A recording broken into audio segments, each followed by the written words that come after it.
everyone.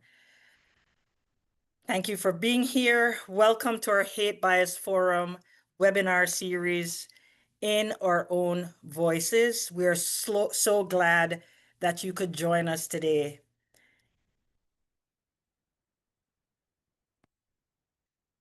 My name is Nicola Smith-Key. I'm the Senior Project Manager responsible for implementing the Anne Arundel County Hate Crimes Prevention Program.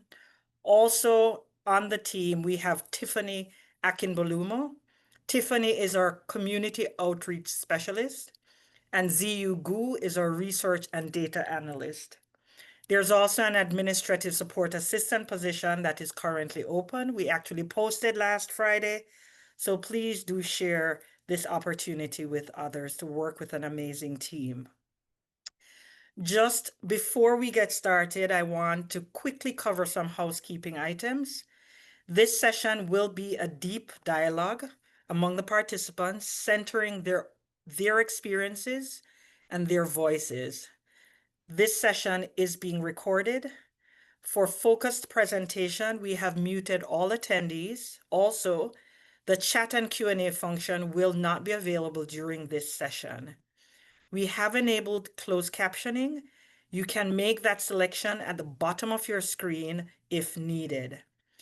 If you are experiencing technical difficulties or if you have questions, concerns, suggestions, please feel free to send an email to nohatehere@aacounty.org. For more information, please visit the Anne Arundel County Hate Crimes Prevention webpage, at www.aacounty.org/nohatehere. On this slide, there is an arrow. This session is being recorded, and all participants will get a link to the recording after the session has ended. Today we have joining us the Jewish Federation of Annapolis and the Chesapeake, and they will be talking to us about anti-Semitism out in the open again, a community-wide response to hate. Our presenters for today is J.D. Jody Goldstein, who is the co-founder and president of the Jewish Federation of Annapolis and the Chesapeake. We have Jennifer Laszlo Mizrahi, who is the secretary and co-founder of the Federation. We have Rabbi Ari Goldstein from Temple Beth Shalom, who is a spiritual leader. We have Rabbi Steve Wiseman from Temple Solel in Bowie, who is also our spiritual leader. Thank you again for joining us, and I am going to turn over now to the Jewish Federation of Annapolis and the Chesapeake.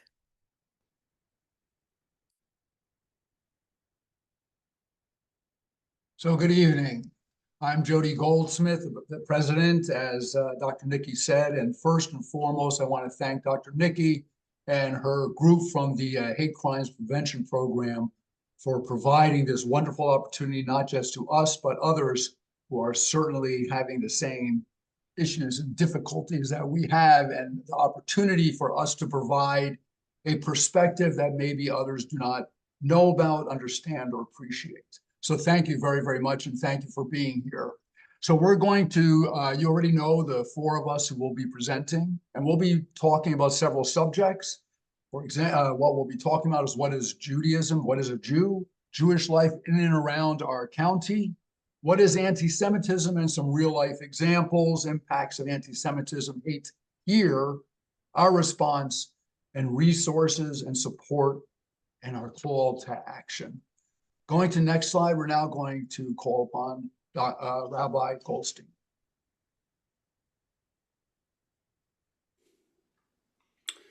Thank you. Hopefully you can hear me because I'm being told to unmute, but I think I am unmuted. So let's. We are hearing you, Rabbi. Yes. Okay. So thank you again for having us, and thank you, of course, to the county for sponsoring this. And pardon my voice, as you can hear, I've lost my voice for some reason over the weekend, but hopefully I can make it through. I want to share with you just a little bit of background on, Judaism, who a Jew is, what it means to be a Jew, who are the Jewish people. And I thought perhaps I would start with, all right, well, I'll go in order of the PowerPoint. So it says religious spectrum from very observant to totally secular. And what that speaks to is that there are various different observance degrees within Judaism, and that is based upon various different factors and various different nuances. And so therefore, one Jew does not speak necessarily the same kind of language that another Jew does in terms of observance. And that's why, you could see me here as a rabbi, and and if I'm walking down the street or in the grocery store, I don't necessarily, if you know me, you know that I'm a rabbi, you know that I'm a Jew, but if you don't know me, then you don't necessarily know that. However, there are others who you might be able to identify by how they're dressed or how they sound, and you know exactly that they most likely are Jews. And the reason why is because Judaism has evolved over generations, and especially in the last 150 to 200 years, a degree of modernity has also emerged as part of Judaism, meaning that Judaism has been a response to the various different changes that have occurred over the, let's say, the last 200 years. And some Jews have adapted to life in modernity. And so, but that doesn't, I don't mean to make that sound as a judgment about one is better or worse, right or wrong. It's only to say that some Jews prioritized changing and evolving with time, and some Jews emphasized staying and keeping to the tradition of Judaism, and therefore enabling it to remain the way it has been over the generations. So that's kind of, you understand various different observance levels. And you also might hear these terms Reform, Conservative, and Orthodox. You might hear terms like Hasidic, Ultra-Orthodox, and these terms are kind of a reflection of what I was just describing. Reform Jews and Judaism is one that has, again, kind of moved with modernity, whereas Orthodox and certainly ultra-Orthodox Judaism, again, not with judgment connected to this, but have rather kind of intended to keep Judaism as is, and preserve the way Judaism has been over the generations. Now, when we talk about when Judaism started, I don't think this comes as much of a surprise to know that Judaism is an ancient religion. Some people believe that Abraham was the first Jew, and if that's the case, we're talking 4,000 years ago. Some would say, well, Jews came to be when the region of Judea was established, which is Israel. And let's call that maybe 3,000 years ago or more, 3,500 years ago, 3,200 years ago.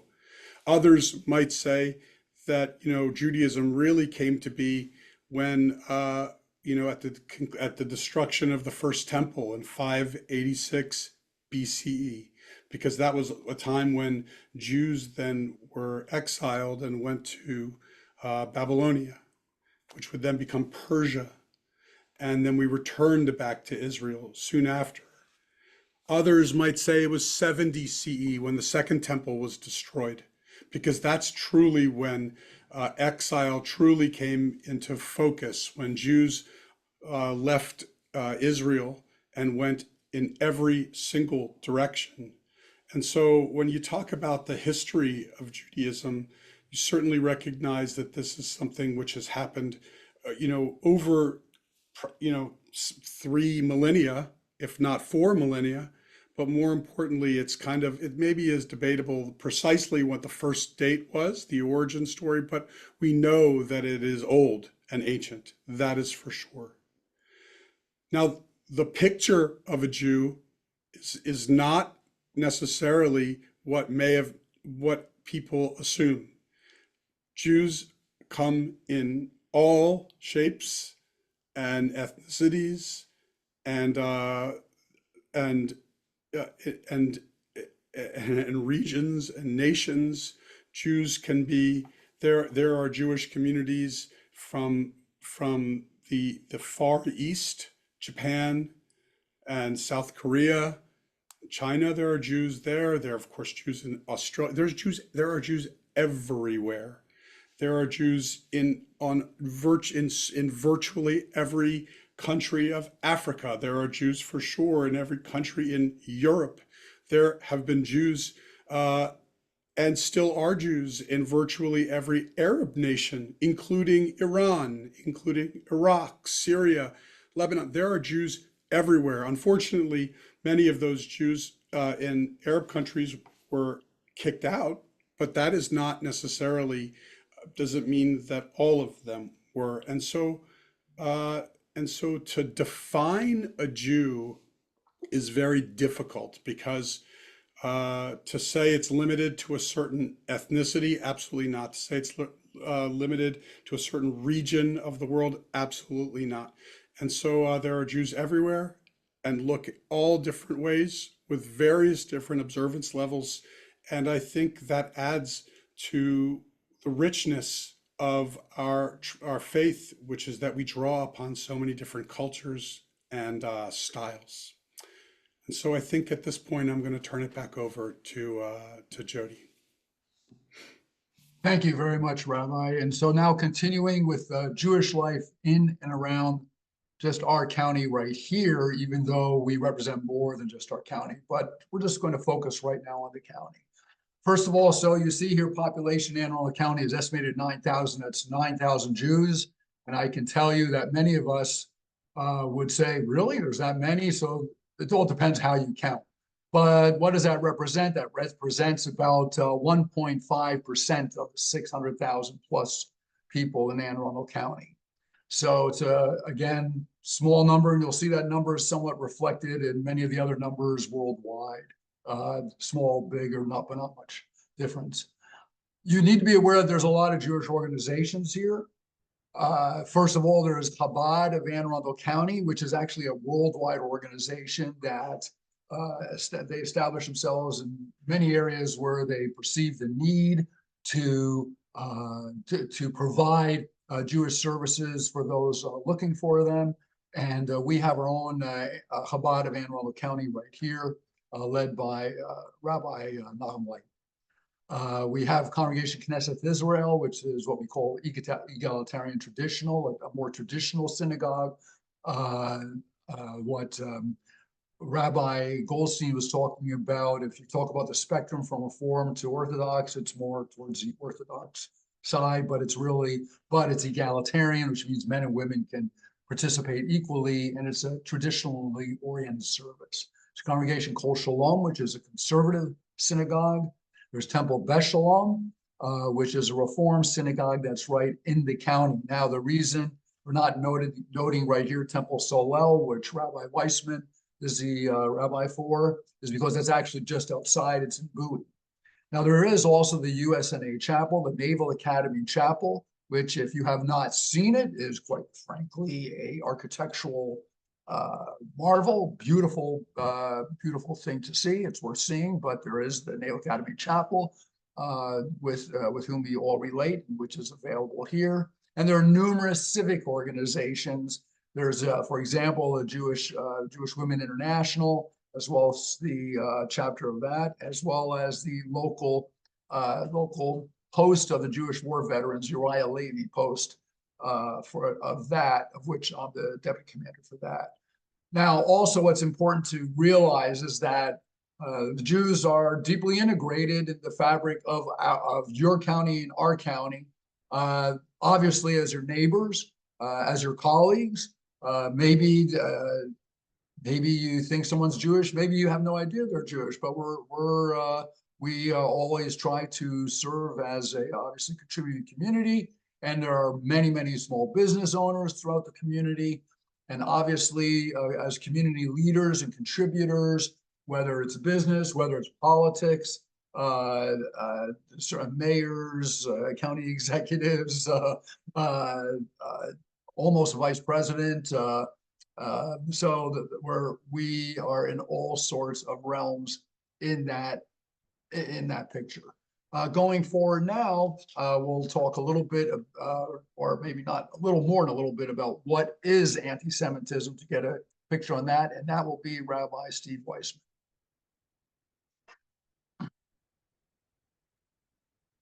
Thank you, Jody. Good evening, everybody. Thank you to our friends in the Office of Equality and Human Rights for this series and for allowing us to speak tonight. I have been given a couple of minutes to discuss a question and try to answer it that literally multiple day symposia have been done on frequently, just trying to answer this question. So let me begin first by expanding slightly on what Jody just explained about our congregation and my presence here. Even though our building is situated in Bowie, just across the border, the plurality of our membership are resident in Anne Arundel County, many of them in Annapolis proper. And so an organization that deals with issues in the county and in the city of Annapolis is an organization that I and we choose to be involved with for the benefit of our membership. In creating this slide for tonight, every word on it is accurate, and yet together all of these words barely scratch the surface of the question of what is anti-Semitism. I could jump to something like the definition, the working definition of the International Holocaust Remembrance Alliance, which is summarized in a single sentence that anti-Semitism is certain perceptions of Jews which may be expressed as hatred towards Jews. But I would also have to tell you that the IHRA definition then goes on to give 11 very specific ideas of how that manifests in reality. Because the truth is, the answer to the question, what is anti-Semitism, is incredibly complex and nuanced. Words that don't appear to have anything close to an anti-Semitic meaning can be used to express anti-Semitic thoughts, and vice versa. And so it's an incredible challenge. I actually, watching the introductory video that the Office of Equality and Human Rights put up, was very much taken by your definition of hate crimes and hate and bias situations. And I would suggest that those definitions truly cover, when applied to Jews and Judaism, what anti-Semitism really is. So let me give a couple of examples of just how nuanced this can be. In the election cycle that just ended in Annapolis, we received two specific reports. One from a non-Jewish candidate who had received anti-Semitic messages as part of their campaign and reaction to their campaign because their names sounded Jewish, even though they themselves were not. And there was a non-Jewish candidate who was running against a Jewish candidate who reported getting at least 7 different suggestions to attack their opponent's Jewishness, and thankfully refused to do so. So it's a very real, very this week issue still. Anti-Semitism can be dangerously physical or subtly psychological. It can be expressed actively or passively. It can be received when no ill will is intended through the careless or unfortunate use of tropes and coded language. An expression like "some of my best friends are Jewish," particularly used as a defense against charges of anti-Semitism, can be taken by some to be highly offensive. Because of successful efforts over the years that have made it far less acceptable to be overtly anti-Semitic in public, those who are hardcore in their dislike of Jews and Judaism have become skilled over the years at speaking in code, in tropes. Some substitute desire to punish or destroy Israel for their dislike of Jews and Judaism in general. A seemingly innocuous statement made in public like Free Palestine, which, by the way, many Jews would agree with, has been co-opted to spread the intifada, the outbreaking of violence against Jews and Israel, and take that and spread it around the world, particularly on American college campuses, to the point where it's hard to hear Free Palestine as a Jew and not feel you're being attacked, even though the words themselves don't carry that. Tropes have developed over the years, some of them listed on the slide, and they're often self-contradictory. So Jews at the same time have been accused of being suspicious and elitist because we keep to ourselves too much. And at the same time, we've been accused of being actively and publicly engaged in an active global conspiracy for world domination because we're too involved in public life, according to those who are not happy with us. We've been told that we control the banks and the news outlets, and that we're also a drain on society because of need. So it can be hard sometimes to take some of these seriously when you analyze them logically. And yet all of them in their own way just prove how deep this hatred of Judaism that is anti-Semitism can be. Sadly, there's a long history of long-scale Jew hatred, especially in the Holocaust, in continued Middle Eastern terror like the Hamas attack of October 7th of 2023, which creates an environment in which we Jews as a group struggle to develop more healthy reactions to wholesale murder of our people and threats, or even just to those who call for our death or destruction or marginalization. And at times, particularly in the West, there can appear to be a lack of general awareness of the facts of life in the Middle East, especially among the indigenous peoples of the Middle East, which includes the Jews. Lack of awareness about subtleties of Judaism and Islam among many Christians, because it's not part of your everyday life, just as we suffer sometimes from similar misunderstandings and lack of subtleties of others. They often result in a lack of context and experience to fully understand events, and more importantly in the world today, I think, to avoid being damaged and confused into believing malignant Jew hatred when it's expressed by people with a particular agenda to make things that are not true seem truthful. So in the end, a clear definition of anti-Semitism that works accurately in all cases may be elusive. The reality of anti-Semitism cannot be denied. And thus public policy to combat anti-Semitism must be flexible, based in education and prevention, flexible enough to recognize it when we see it, to be able to call it out and punish it if necessary, to prevent it from its intended negative impact on a particular group of our neighbors and friends, and also to provide help and services for those impacted by it. Which is why, again, I am grateful to our host this evening, not only for the opportunity to share, and for their good definition at the beginning of what it is that brings us together. I'll leave the rest of my comments for another slide later and pass it back to you, Jody. Thank you. Thank you very much. And now continuing to talk more specifically about what we have right here in our immediate area. So you see, we have a couple of pictures right here, which are real and from about 60 years ago. And I can tell you what the definition of Gentiles only means is no Jews or blacks on the selected beaches. That was well understood.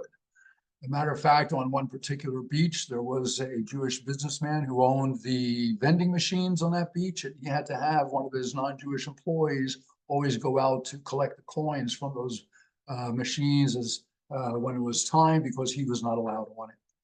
Many more examples besides that. So it's real. It was real.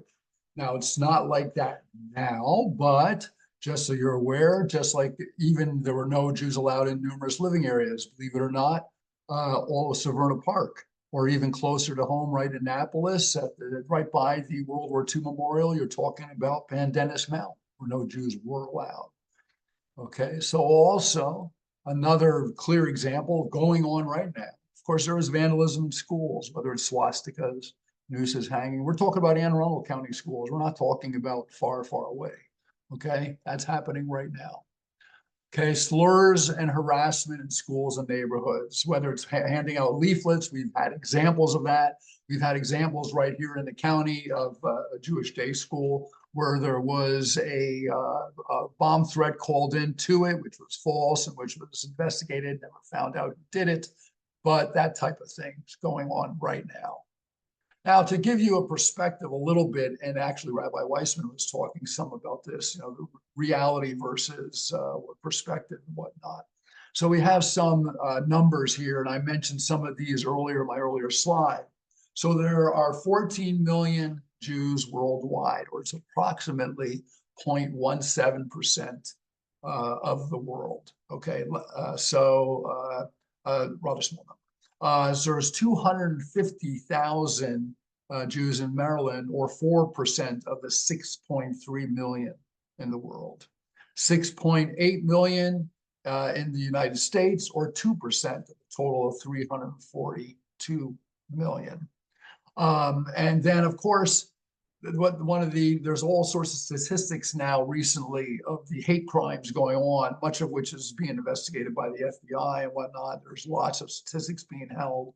And one of the newest and surging thing right now is that 70% of all religion-based hate crimes are targeted against Jews. Now, balance that against the number of Jews in the population, whether it's the county, whether it's the state, whether it's the country. Yet 70% of all religion-based hate crimes in this country are targeted against Jews. In Maryland, it's very important to note that the rate of increase has been astronomical, going up, or you see almost 1,000%. In just those in about 10 years, 942 incidents in 2015 to almost 10,000 in 2024. We have obviously the last number of total incidents. We ranked 5th, unfortunately, per capita in the US for anti-Semitic incidents last year. 356 of them reported, and that is up significantly, right? 227% from 2022. The source of that is Anti-Defamation League. And again, we talked a little bit about those religious-based incidents, and they tripled from 2022, right to 2023, where Jews were 28% of all victims. And that's again based on that hate bias report that is done for the county and the state. And now, ran through that quite quickly, but there are other topics that need to be discussed more in detail. So now we're going to talk, I'm going to turn it over to Rabbi Goldstein, where he will talk about impact of hate on crime of Jews in and around the county and elsewhere. And actually, Rabbi Steve will help him with that. And you've heard of some of that already. Rabbi Goldstein. Yeah, hi again. Excuse me. So, it's really complicated because there have been, anti-Semitism is one, or maybe even better, just referred to anti-Semitism as almost a cleaner way of describing it. Just Jew hatred is probably the more accurate and direct way of describing it. It has definitely increased a great deal. Recently, I remember 20 years ago listening to the now deceased Charles Krauthammer, who is an editorialist for various different publications, most specifically the Washington Post. He died about 10 years ago, I think, but I remember him saying in 2005 that the age, or that the honeymoon for Jews post-Holocaust is over. And this was 20 years ago, in which he communicated that Jew hatred, which was kind of off limits for quite a while after the Holocaust, is no longer off limits. And we've seen that around the world. We certainly have seen that in our country. We've also seen that in our region and our county. And I can tell you that for sure in the last 2 years, but it's not limited to the last 2 years, that families have approached me with regularity about instances of anti-Semitism, especially in their kids' schools. And it has increased considerably recently.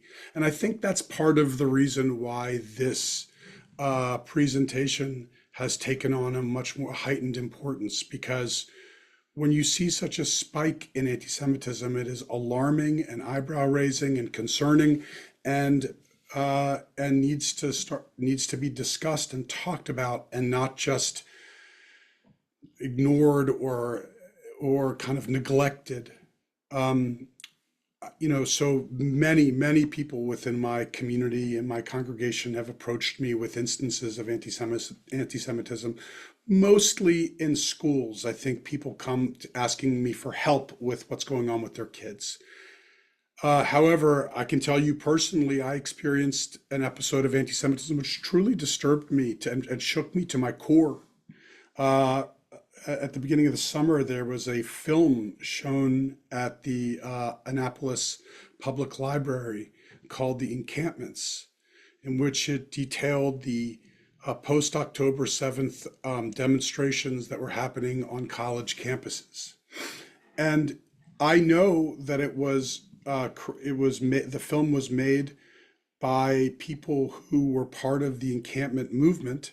And so I know that it wasn't going to necessarily speak various different truths, but only a single perspective. But I went because I thought that and it was important for me to listen. It was important for me to be present and learn and hear people in their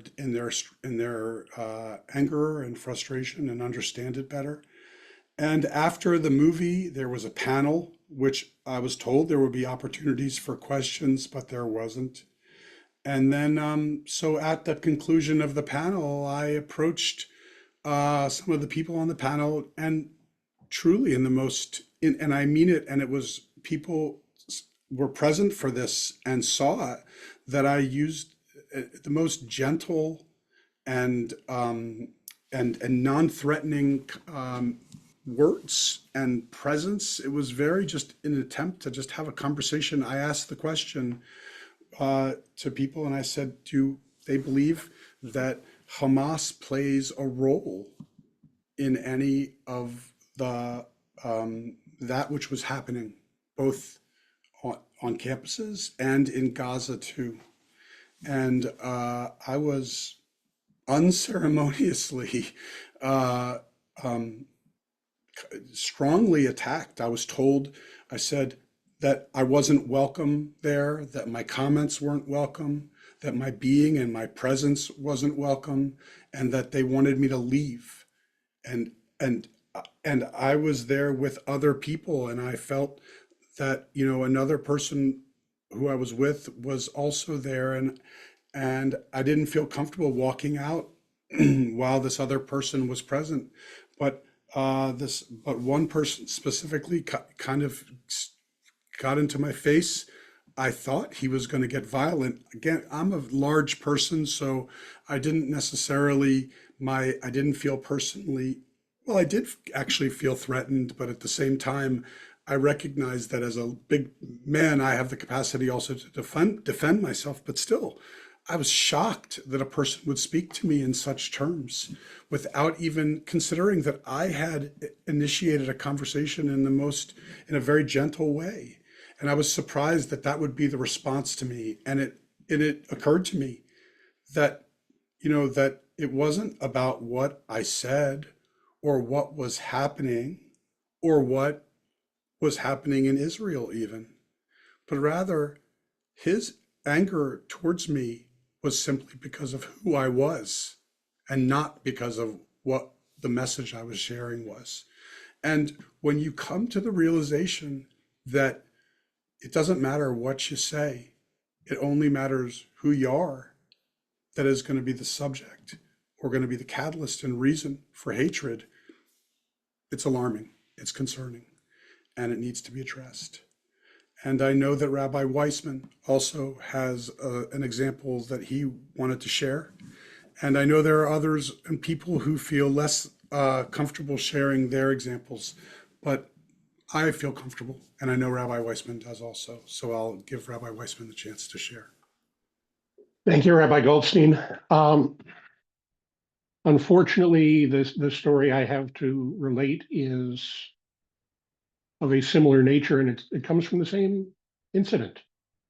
I had reported to be one of my congregants who was also involved peripherally in being at the showing of that movie and spoke out with some concern afterwards, who shared with me that as a business owner in the county, he lost at least one particular client because of the words he innocently shared in what he felt was self-defense. And that is not a position that any human being should ever have to be put into, either to defend themselves in public that way or to suffer financial harm as a result of it. We in Bowie are, in addition, monitoring very closely reports coming out of the Naval Academy, which I know is not the purview of the city per se, but sits in our midst. And we are affected by the public discussion of some of those events in which it's becoming clear that Jewish and other non-Christian students are not being given the same access to opportunities, both on campus and extracurricularly, that others are receiving, and it appears to be identity-based. It appears to be based on their being Jewish and Muslim and members of other subcommunities. We too have been leafleted by the same people who've done leafleting in Anne Arundel County, and the investigations that have been done by our local authorities seem to indicate that the source of our leaflets is in Anne Arundel County. So we're probably being leafleted by the same people. The rest of it I'm going to leave for my own next response to the response of the Jewish community in general, because most of it is, what do we do? Look at that. Thank you, Jody, for popping that up just in time. So let me make the transition out of that way more neatly than I thought I was going to be able to. Long before the modern phenomenon of globalization or the rise of social media, we Jews had recognized our connection to each other.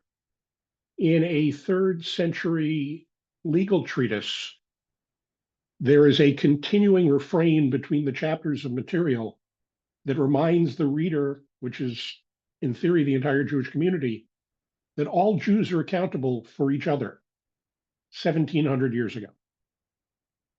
So, response to the Jewish community to rising anti-Semitism today follows a long pattern of how we have interacted with ourselves and with our neighbors over the years, because the reality of Jewish history is that, as Rabbi Goldstein started to point out, since 70 CE and up until the founding of the modern state of Israel in 1948, most Jews lived in a state of exile. We lived as foreigners in other countries, at times long enough to be accepted, sometimes even tolerated and respected, but frequently being forced to move about from place to place. And so we have a long history of having developed responses. And what we do today frequently finds ourselves having begun to respond to a problem often before it even rises in our own community and is reported. Because we respond not only to local events, but we respond in a visceral way to events that happen to Jews in neighboring communities around our country and indeed around the world.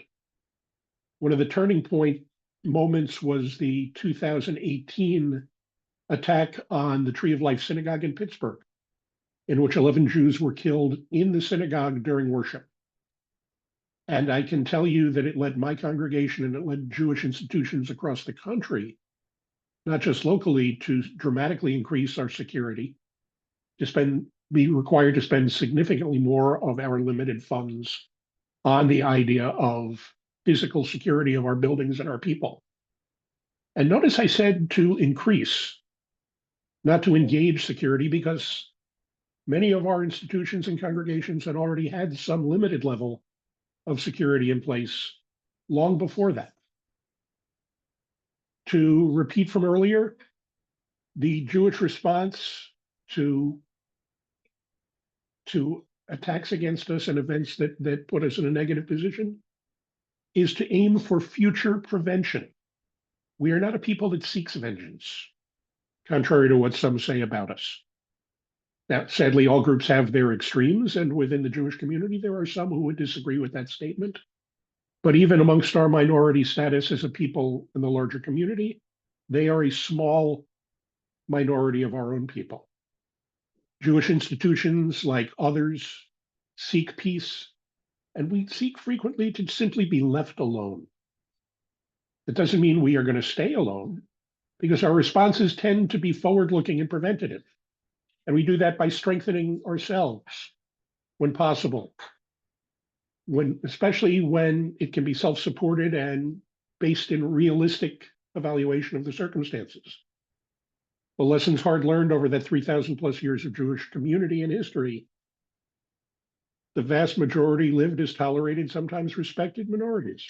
We strengthen our facilities, we educate ourselves to recognize potential problems, but also to recognize potential opportunities for cooperation and allyship to work together. We act to prevent harm for ourselves and our neighbors, Jewish and otherwise. We reach out and we work with leaders and our neighbors in the larger community, improving communications, awareness, understanding of each other, becoming those allies, partners. Our presence here tonight is an example of that response in action. We are not just here tonight. We're grateful that we are part of a 4-part series dealing with a lot of similar issues in the community. We wish we didn't have to do it, but we're happy to be here and proud to be here, not just tonight, but for all 4 of these sessions. We've developed hard shells and dark senses of humor, which may help to explain why Jewish response to hate crime surveys statistically come back far smaller than the oral reports discussed within our communities and organizations like the ADL. Yes, there have been incidents here and in surrounding localities. Yes, individuals have been damaged by them. But honestly, as long as no one is dying locally and in our own community can take care of the losses, we Jews are not likely to respond to a public survey. We'd rather discuss it amongst ourselves and see what we can do to fix it. This may be a self-defeating behavior, one that makes it harder for local leaders to quantify real concerns and compare them to others. But learned over the centuries, it continues to work well for us as a community as a whole. And one other important note. Until very recently, within the last 2 or 3 generations, ironically about the time that Rabbi Goldstein was quoting Charles Krauthammer on, the concept of the strong Jew or the powerful Jew has been an anomaly bordering on an oxymoron. Not a fallacy, just so far out of the perceived norm of others and even Jews ourselves. It took until the aftermath of the 6-Day War in the modern state of Israel to begin to change that perception of ourselves and of us to the rest of the world, and the reality that led to it. It's a relatively new perspective. It's scary to some, particularly outside the Jewish community. It can lead to anti-Semitic responses. And we Jews are still adjusting to this as well, learning to use responsibly our own and for our own best interests and those of others, this power that we now have in ways that we haven't felt it before. And that can be a challenge. We're working with other religious groups to learn more about each other, to find common ground and activities that allow us to work together for improved good for many, reaching out when resources are available for more security. You will hear from our community and our organizational leaders, who are the ones our members turn to with problems that need address. That's why Rabbi Goldstein had things to report. That's why I had things to report tonight. In the end, we seek to be good partners and allies, helping all people to live more freely, safely, and peacefully, with more equal access to resources to help us all grow. We will also stand up to defend ourselves against physical danger or lies and half-truths that lessen us in the eyes of our neighbors. These responses have also been well and hard learned over our long centuries of history. They may come before you all outside of the Jewish community or even aware that we feel like we have things to respond to. And so I want to end for now with words also from that same document of 1700 years ago, spoken by the great Rabbi Hillel, who tried to explain how it is that we Jews should seek to view our place in our own lives, our own Jewish community, and the world around us when he taught, "If I am not for myself, who will be for me? But if I am only for myself, what am I? And if not now, when?" Back to you, Jody. Thank you. Thank you very much, Rabbi Weissman. And now, to address what to do and where to turn, Ms. Laszlo Mizrahi will address those concerns. Thank you so much. It was really so helpful for me to hear what Jody said and to hear the two rabbis. And like them, I'm so incredibly grateful to the county and to those of you who have joined us this evening. Allyship is so very, very important. First of all, I just want to say that I am really proud to live in Annapolis and in Anne Arundel County and to have leaders who really care about this, including those who are working specifically on this issue, but on so many issues to make sure that this is a warm and welcoming community. I'm co-founder, along with Jody, of the Jewish Federation of Annapolis in the Chesapeake.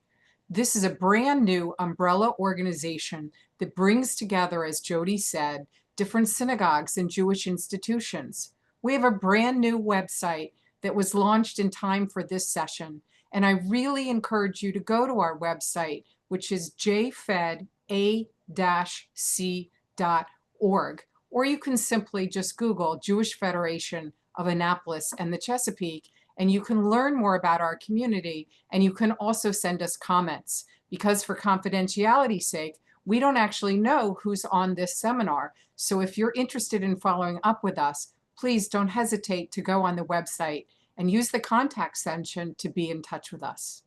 Now, the question is, what do you do if you witness or you yourself experience anti-Semitism? And I want to start by saying it's very similar to any other hate.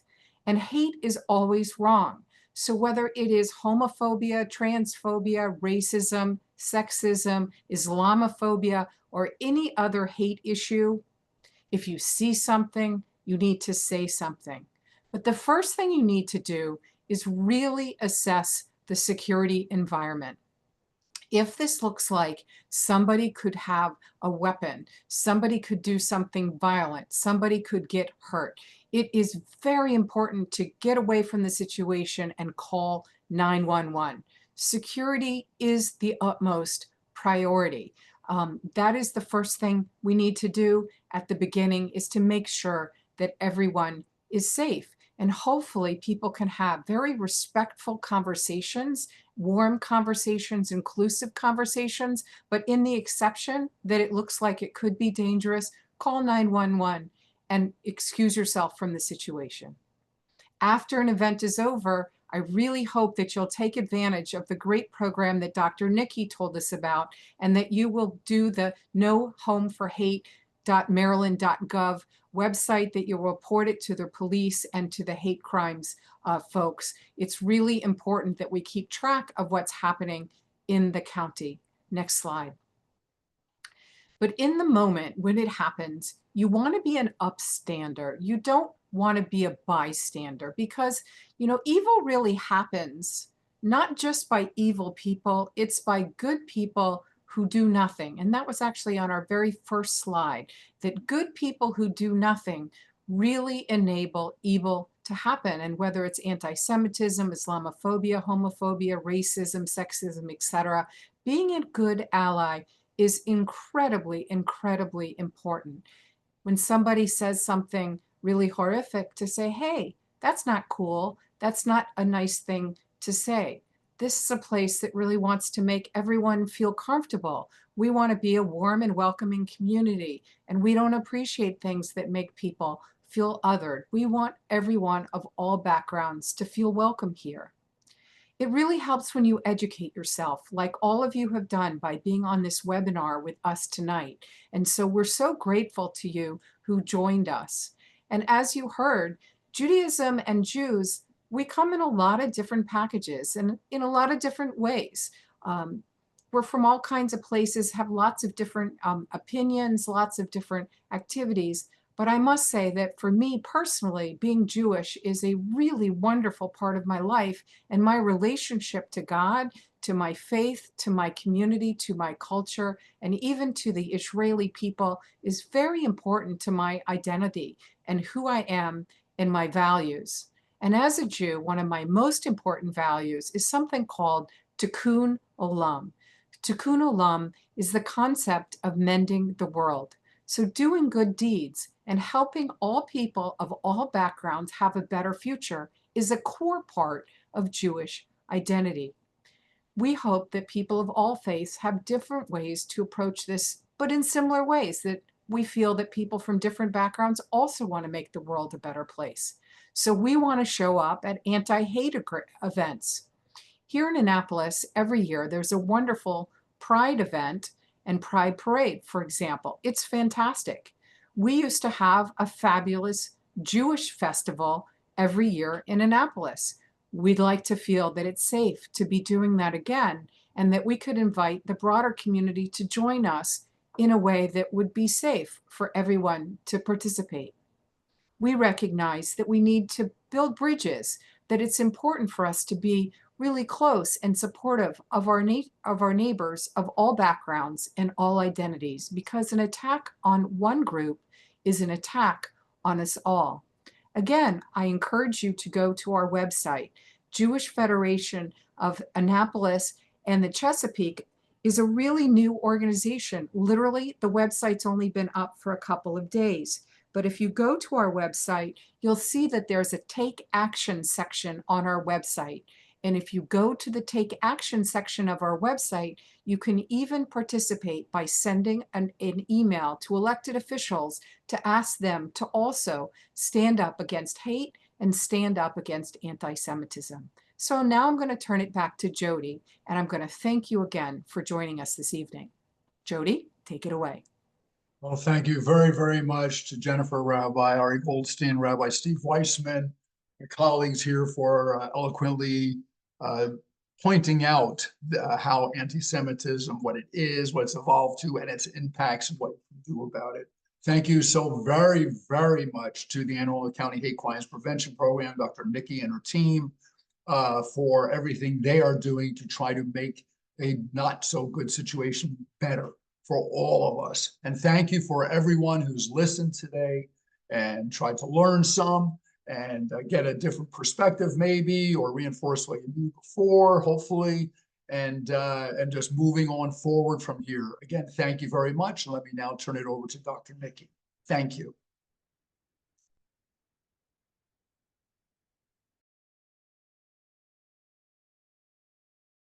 Jody, if you could just stop sharing so I can share my screen.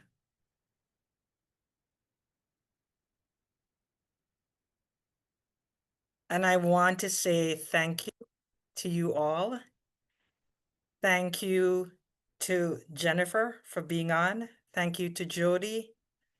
Thank you to Rabbi Weissman. Thank you to Rabbi Goldstein. We really appreciate you being here, sharing with us your story and your voices. Before everyone goes, I want to remind you we have one last webinar session in this series. Tomorrow at 6 to 7, we have the Anne Arundel County Public School unpacking the AACPS bias behavior and language policy and regulation. Everyone should be on this. The numbers are still small. I expect people to register for this. If you live in this county, if you have a child, a grandchild, you should be listening in on this webinar. And I wanted to say, give an open invitation. If your community has a story to share for understanding, please reach out to us. We will do this series again in the new year. So we're inviting other communities to join. In the coming week, we have a Defending the Faith in-person training. I encourage you to sign up if you haven't yet. Also, very exciting for us, coming soon, we will be launching the AA County Hate Bias Incident Reporting Portal. That's separate and apart from law enforcement. More to come on that. And keep this on your calendar, and you will see save the dates soon. February 20th and 21st, 2026, we will have the Anne Arundel County Hate Crimes Conference. We'll have a much catchier phrase by then. But I just want to say thank you to everyone who stayed with us. We really appreciate it. We really appreciate you all for the presentation. This was absolutely wonderful. Have a good evening, everyone. Be well, be safe. See you all soon.